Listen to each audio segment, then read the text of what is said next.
All right, y'all. This is the Indie Comic Book Guy. Today, I have a special guest. I have Rich Douek. Did I pronounce it right? You did. All right. Today, we're here to discuss his new Kickstarter. It's in the final stretch. We got 3 more days. It's for his new. This is a graphic novel, right? Yeah. Well, okay. Yeah. Yeah, because I knew it was like all the issues. That's why I was like, is it all of them? Wait, let me start it up. It's that Indie Comic Book Guy. Today I have with me a very special guest. I have Rich Douek. And we're going to talk about his Kickstarter, Wailing Blade. It's in the final stretch. We got 3 more days. Where's the camera? We got 3 more days to make this happen. Rich, without wasting a lot of time, tell us what this Kickstarter is about and why people should support it now. All right. Well, so Wailing Blade is it's like a futuristic sci-fi story. We like to call it like a future dark age. So nice. in the world of the book, mankind had this big interstellar empire, but thousands of years ago it collapsed, and now Earth is kind of back to a feudal society. We have like warlords, city-states, and things like that, and the people that have the power are the people that have kind of the last remnants of technology from the previous golden age. So this is really kind of a civilization in decline. And you've got it's a story of a bandit prince, and his father is captured and sentenced to death at the hands of this executioner named the Head Taker. And the Head Taker wields this thing called the Wailing Blade, which is this like futuristic, insanely huge sword. Every time he uses it, either in a fight or to execute somebody, it makes this like huge wailing sound, like he pulls it out and it's wailing, and there's all these legends that sprung up around it, like, you know, why does it wail? Like, there's a lot of superstition in the world. Is it the spirits of all the people that it killed? Is it, you know, something mechanical inside? You know, so there's a lot of mystery around that. But it's really one of these lost pieces of technology from the previous, like the Golden Age. So basically, the bandit, his name's Tychon, and he and his friends are just set on this collision course with the Head Taker, who's one of the most dangerous people in this world, in order to save his father. And it's a really like a lot of action in the book, a lot of you know, really amazing fights. If you like kind of like anime style fights with like gigantic weapons, like, you know, Berserk, Final Fantasy, that kind of thing, like, you know, giant swords smashing against each other. This is going to be your jam. When you sent me the first issue to check out, and when I was reading this, visually, it reminded me a lot of Battle Chasers, which, you know, comic fans, I'm 45 years old. We were hoping that JC, you know, would continue that, but he didn't. And this kind of has that same feel to it. And people that play JRPGs, they will be right at home with this. The art style is very similar to any JRPG, Final Fantasy, again, the Battle Chasers comparison, but it's a totally different story. Yeah. Yeah, you know, it's a unique story. We came up, it's inspired by a lot of different things. It's inspired a lot by kind of old, like, pulp science fiction from, like, you know, the 50s and 60s, even stuff before I was born, but that I used to read when I was a teenager. So, you know, it's even got some stuff in there like, you know, like Masters of the Universe and He-Man and Thunder the Barbarian and all that, you know, kind of Saturday morning cartoon, over the top flavor to it. So, you know, we pulled from a lot of different places, but I think one of the things that we really wanted to do is make something that felt like new and unique, and you know, you could sort of see the influences, but it would be its own thing. No, you did a great job with that, because right away in issue 1, and this collects all, 4 issues, right? Yep. Into 1 volume. You immediately bring us into this world. And it's alive. You get the villains, you get the heroes, you get the everyday townspeople. And you mentioned this earlier, people are singing songs and telling stories about this blade. And all these different things that are happening to this world, like the world building 101 just in this first issue. And I can't wait to get the whole series. Is amazing. One of the things that I picked up on is I started thinking of the Crusades in the Bible and how they went around collecting all these relics and weapons and things of that nature. And this tyrant in this world, he kind of did the same thing. It's like, hey, all this technology left over from this old world is mine. Yeah. And if you have any magic or whatever, that's mine too. So it sets the stage for some amazing stories with this band of bandits who are like, hey, we're tired of this. No, we're not going to just follow these rules. We're going to do our own thing.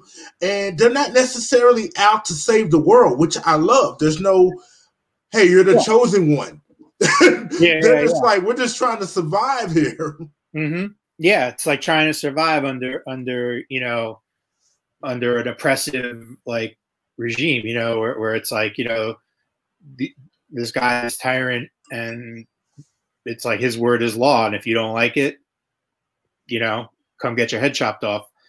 You know, so yeah, I think like that's one of the major kind of themes running through it is like you know, that, you know, they're trying to like save, you know, they're trying to make their own lives better, you know what I mean? It's not like anything like, you know, vanquish some great evil. It's really like, you know, if an evil needs to be vanquished, it's because it's an evil that affects them like every day, you know. So I like that. And I like how you're approaching mercy and good and evil in the sense that what is good for me may be very bad for Rich and vice versa. Yeah. It's kind of like the Blues Brothers. We're on a mission from God. What if God told you to kill all these people? Would you still do it? Yeah. What if your leader told you? Yeah. So what can you tell us about the tyrant who's running the show here?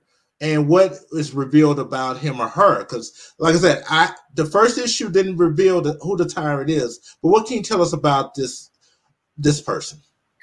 Well, he's somebody who's kind of, I wouldn't say there's anything about him that's like special. Like he's not like a Superman. He's not a god. He's a man who is smart enough and ruthless enough to sort of take control of a bad situation and wield kind of what he kind of remake the world that he controls into like what he really wants it to be. You know, he has this kind of ability to like twist everything to his advantage. You know what I mean? Like whether it's, you know, whatever all the pieces of technology, like, knows that's the key to ruling with an iron fist. And you know, when you're talking about things like super technology and magic and stuff like that, it's like, you know, I don't want to like reveal too much because it's even like this is like volume 1, like we have a really long story. But you know, he just sort of has a lot of kind of interesting ambitions. Let's put it that way. And I like he's ruthless enough to you know, to put them into motion. And you know, so I think it's like it's one of those things where like in his mind, he's doing these things like for himself, but he's also doing it because he feels like this is the best way for the world to be. You know, like that the world would just be utter chaos if he didn't have it in his grip. Nah, I like that. And sometimes, you know, that's a strong motivation where you're like, you know what, y'all, the rest of y'all left to your own devices will be in complete chaos. What I'm doing for you is for the betterment of you, even though you might not be happy about it. Yeah, it's like when you're like when you're a kid or something and you get a punishment and it's like, you know, well, it's for your own good. It hurts me. hurts me more than it hurts you, you know, like that kind of like feeling. It's like, you know, but then the problem with that from the perspective of the people being ruled is like, I'm not a child, you know, I'm a grown ass person. I can make my own decisions and live my life how I want to live, you know? So I think that's where a lot of the conflict comes in. Tell me a little bit about the Wailing Blade itself. We meet the head chopper, right? Head taker, yeah. Head taker, who's an interesting character in his own right. But the Wailing Blade itself, I'm sure he's not the first person to wield this blade. Mm-hmm. What is the legend of this Wailing Blade? Well, it's funny because we go back and forth with that a lot as to like what we're going to reveal about the true origin of it and what it really is.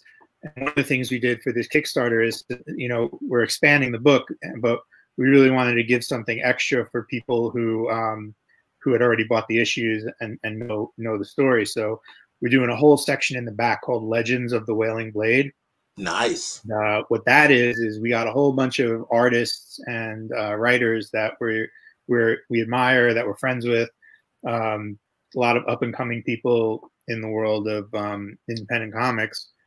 And we asked them, like, I want you to tell a story that the people in this world tell about the Wailing Blade.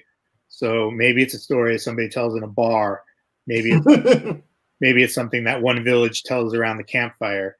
Maybe it's some weird group that, like, you know, believes one thing about it that nobody else believes, you know. So we were just like, what's some legend that people in this world tell each other about where the blade came from, why does it wail, you know, who created it, things like that. And that's one of the things I think, you know, not to dodge the question, but it does play into kind of the larger story that we're trying to tell. So I'm not going to give away exactly like what it is, but no, that answered the question perfectly, because you have all these stories and legends. You don't know what's true. You don't know what's fake. So you're kind of on your guard. Like, oh, I heard it.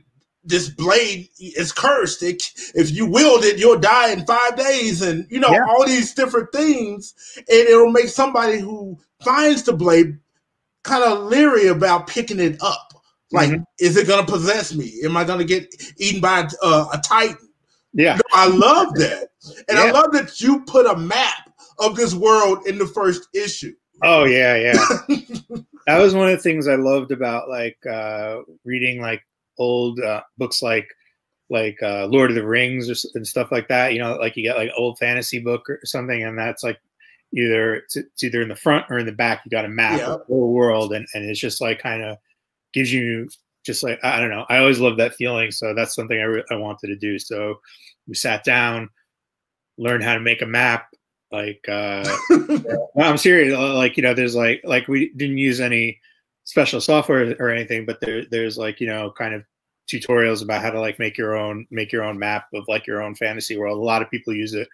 Oh, nice. People who play like Dungeons and Dragons and stuff like that make their own worlds for that. But I thought it was a really good opportunity to do something here, because we really wanted the world to feel like a real place. And I think like a map is a great way to get that going.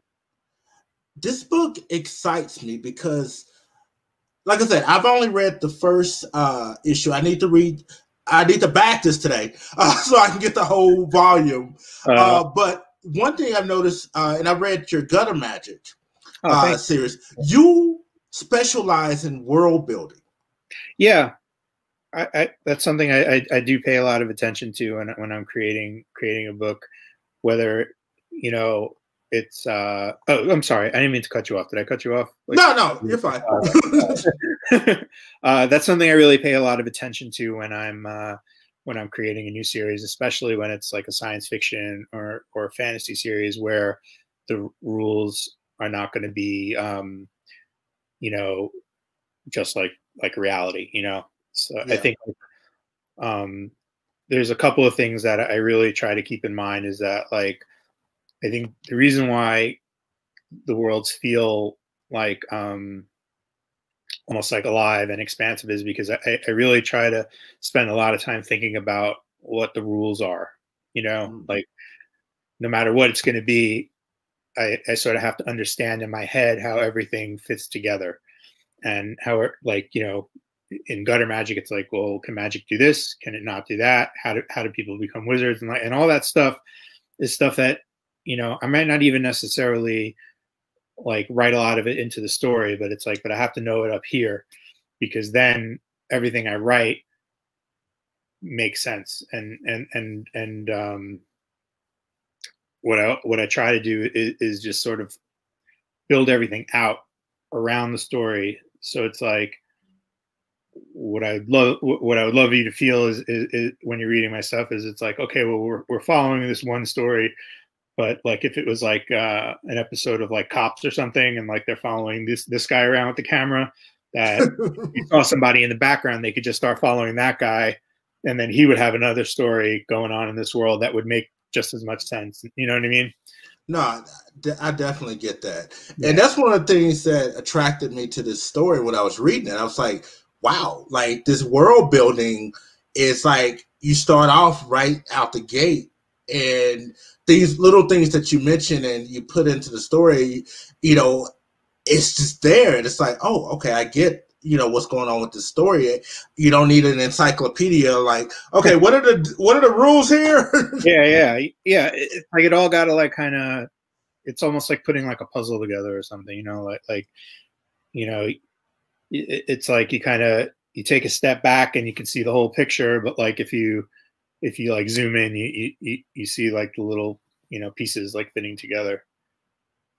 I like the fact that the main protagonist is a father and son.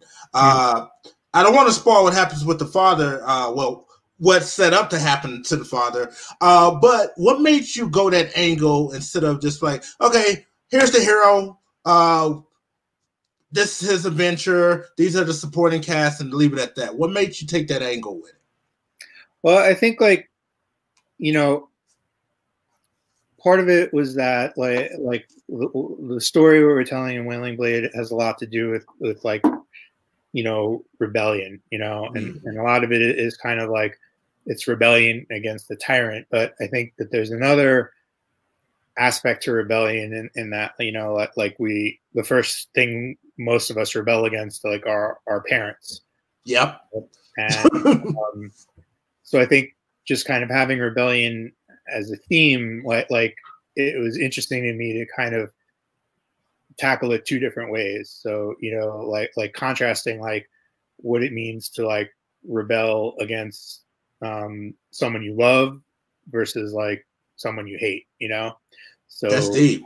Yeah. So it's like, you know, because, you know, this, I don't think it like spoils it too much because we do talk about how he's got to save his father from execution. It's like part of the reason why his father gets captured is because, you know, Tychon kind of like rebels against his father and leads this raid that his father told him not to do, but like he thinks he knows better.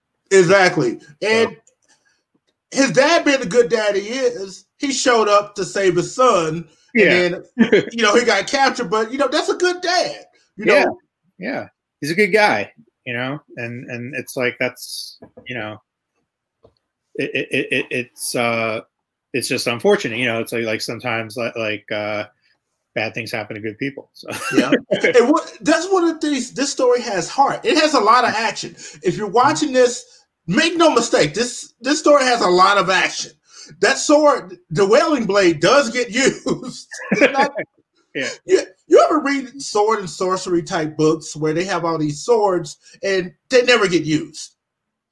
You never see anybody get cut with them, stabbed, beheaded, nothing. But yeah, this sword gets used. Make no mistake. Let's talk about the perks. Sure. That's why we're here. That's why people back Kickstarters. We want to know what we can get. Oh yeah. No worries. So the kind of the big reward we have is we're doing it as a trade paperback, but we're also doing it as a deluxe hardcover. And the hardcover is going to be this. It's beautiful. It's going to have kind of like that that shiny UV ink on it. It's going to have a die cut cover. So nice. It has basically like a hole in the cover with the blade over it in chrome. And then you just sort of like see like a little that's like a little window onto the picture. And then you open it up and then you see the full picture. That's going to be nice. Yeah. It's, I mean, like Comic Tribe, the company that's our publisher, they're always trying to push the limit in terms of like what could be done with with like just the format. Like we really want the book to be something that like looks good on your shelf, something that like you pull it out and looks great, feels great. So we're doing that. We're doing a special collector's box that's got the hardcover, some of the exclusive variants that we did in the past, and like little trinkets like a little like Wailing Blade pin, and I forget exactly what's in it, but there's a whole bunch of big collector's box, and it's a lot of fun. And we're also doing what we're calling the Creators Edition of issue 1. So like we're part of the indie comics community. And we know a lot of creators follow us, and also a lot of people who want to be creators, who are aspiring to be a writer someday or be an artist doing their own comics someday. So what we wanted to do is just kind of give people a little window into the process. So what we're doing is we're taking a book, and it's going to be, like this page is going to have my script, and this page is going to have Joe's art. So you can really see kind of how it translates from the script over to the art, and how Joe kind of took the script and rendered it. And then we're also going to throw in stuff like concept art and a lot of things we were like kind of kicking back and forth. So you can really kind of see the process of how it came together. And it's the sort of thing that it might not be of interest to everyone, but we know that like we have a lot of people that are, because we were there too, like a few years ago, where like I wanted to get into comics. I had no idea what a comic script looked like. I had no idea like how to write a script that an artist, wouldn't be like tearing their hair out, trying to figure out what the hell I was trying to say. So, so that's a cool perk. What are some other ones? I think we have one where you can buy yourself.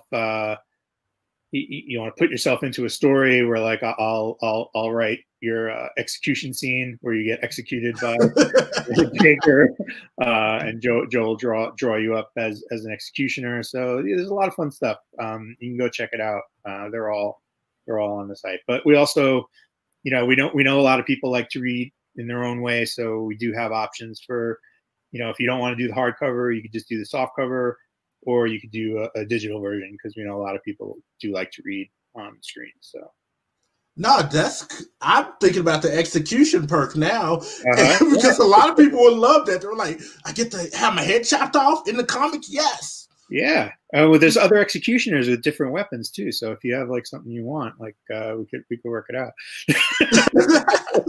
No, I just started thinking about. I saw a YouTube channel where this guy, he gets like video game and comic book swords and weapons, and he makes them to real weapons. I would love to see, even if you did a 3D print, in plastic. We did that. Oh wow! I mean, not as a perk or award, but when we did the first issue, we loved the Wailing Blade, and we thought it was such like a unique design that we actually got one made that we could take around when we were doing comic store signings or when we would go to conventions. And it's a really funny story, because I found this guy that makes these props on Etsy, and he makes them mostly for cosplayers who go to conventions. Nice. So I told him, I was like, hey, this is something that we want to bring to conventions, but it's the kind of thing where like we want to be able to pose with like a lot of people. So this thing's going to get handled. So I was wondering if we could make it a little bit sturdier than usual, because he usually makes them out of foam. So he's like, yeah, no problem. We use wood. It'll be fine. And what I'm thinking is like it's gonna be mostly foam with like a little bit of wood, right? Yeah. To make it sturdier. This thing comes in the mail. It's solid wood. Oh wow! It's heavy. as hell. You could barely lift it, and I think I love it. Like we have it. Joe has it in his basement right now, I think. But it was the most hilarious thing because it's like if nothing else is going to prove to you how strong the head taker is, it's like lift this thing up. Because now I'm picturing people breaking into people's house just to get this sword. Well, if you go on I'll post some pictures of it like up on Twitter or Instagram or something, but because most of those are out last year. But I think if you go on the Kickstarter site, you can see some pictures of me and Joe holding it. But it was so much fun because like we brought it to New York Comic Con, and people would come up in their costumes, and we got pictures of like them holding it. Like we got like a guy dressed as Master Chief holding it. We got a guy nice dressed as like in like a skull thing holding it. And then there was this one dude, this guy, his name is Sean Kirkham. He works for the publisher Skybound. Huge dude. Like I'm pretty big. He makes me very tiny. He's the only one I've ever seen that like just one-handed it. Like he just like lifted it like up above his head, like straight arm. And I was like, we were like, you gotta put that down. You're gonna kill somebody. See, this is why I miss conventions. You can't do this with a virtual convention, and all of this is free promotion for the comic book. Yeah, that's what people forget. Like that sword is golden. Yeah, I want to see if I can lift it.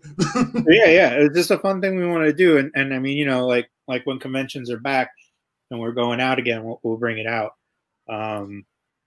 Maybe like it'll do like a contest or something like. I got two more questions for you. All right, I got two more questions. First, who all rounds out the creative team? Because I like to give props to everybody involved in the project. Who all rounds out the creative team? All right, so my artist is Joe Mulvey. Joe's an awesome artist. He had a book called Scam with Comics Tribe a couple of years ago. That's basically the concept for that was like Ocean's 11 with superpowers. Like a casino heist. Awesome book. And Joe and I just became friendly, seeing each other at conventions. We live near each other, so we go out for drinks and stuff like that. And even better. Yeah.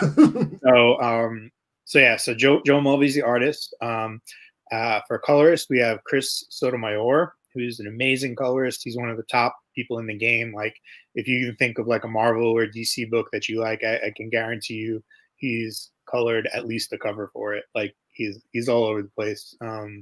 Just an amazing guy, and him and Joe work really well together. And then for letterer, we have Taylor Esposito.